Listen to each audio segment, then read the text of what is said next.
Hello, dear people, big and small. This is FayeTv with your crazy auntie Frida. Recently, I'm getting a lot of inquiries about something called Yola Boca Florith, and I must admit I have never heard about that word before people ask me. And since people usually have trouble pronouncing words like Eyjafjallajökull, I'm astounded they should ask me about Yola Boca Florith, which has basically the same talking rhythm and the same blah, blah, blah, sounds funny as. No, I'm not making fun of the Icelandic language. I'm making fun of myself, who has more or less successfully tried to learn that language.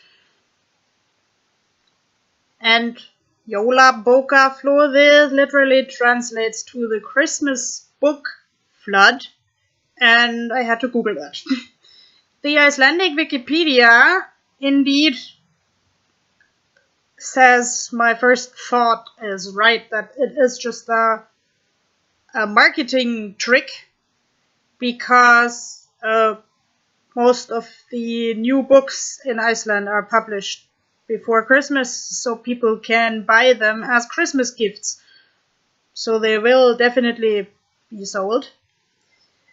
Some other homepages actually give some more cultural background, like when Iceland was a Danish colony, and that's still during World War II. One of the few goods that was not strictly portioned per person was paper.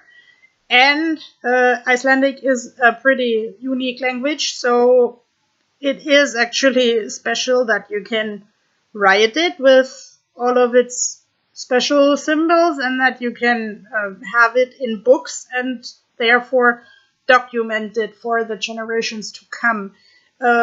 I first learned Icelandic with Canadian Icelanders, like the immigrants who founded the city of Winnipeg, actually. So one thing I learned was that they kind of left everything behind because there was a famine in Iceland by the point, but they took their books with. And since they were not used to this really dry, cold climate of Western Canada, they often stayed in their houses, and the only means of entertaining themselves were books. Nowadays, they entertain themselves by means of a very special book called Facebook. But nevertheless, there is a book magazine coming out before Christmas, and it's like a really glossy paper and really nice pictures of all the new books that you can potentially buy. I don't know if I'm committing a sacrilege when I say I'm actually hamstering 3 or 5 specimens of that book magazine just to cut it apart for collages, because the Icelanders really put a lot of efforts into book covers. But what the people always ask me, is it true that everybody gives kind of everybody a book for Christmas in Iceland? Now I'm eyeing the best Christmas present I ever got, which was actually not a book. I hardly ever get books for Christmas. I have spent like 5 different Christmases here, and I think I've only got a book once. We rather give each other things that we wouldn't think of the rest of the year, or things that we really need, like we give each other food, or we give each other practical items. Or here, since I have autism and most autistic people take some things literally, my autistic friend gave me a teacup with an ear.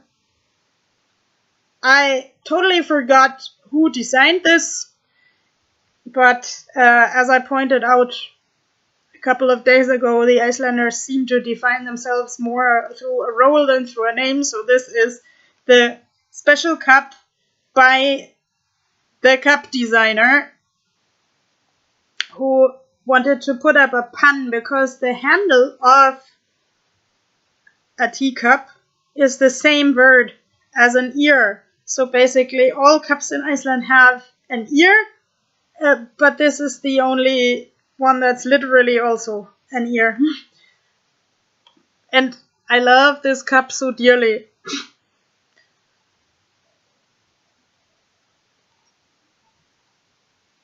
I mean, I also love some books dearly, of course, but